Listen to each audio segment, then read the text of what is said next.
Alla pallacanestro Nuoro non è riuscita l'impresa di superare la capolista Dinamo 2000 Sassari nell'ultima gara della quarta fase del campionato regionale di Serie D. I padroni di casa si sono imposti col punteggio di 75 a 57, confermando l'ottimo campionato che li ha visti dominare il girone B dall'inizio della regular season e poi passando per la fase a orologio. La Dinamo 2000 ora cercherà di confermarsi nei playoff che la opporranno al Basket Club Cagliari, arrivata quarta nel girone A.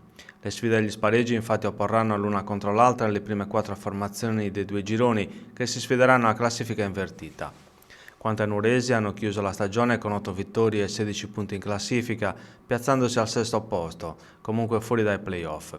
Ci sarà tempo per tracciare bilanci definitivi, ma alla fine la pallacanestro Nuoro ha centrato alcuni dei suoi obiettivi iniziali. Innanzitutto quello di dare spazio in prima squadra ai giovani del vivaio al fine di fargli fare esperienza in un campionato molto competitivo, con squadre che schierano giocatori di grande esperienza e validi tecnicamente. I ragazzi del coach Marco Moleda si sono confrontati ad armi pari con tutti gli avversari, spesso togliendosi grosse soddisfazioni contro le big del campionato, come la vittoria ottenuta contro la capolista Dinamo 2000.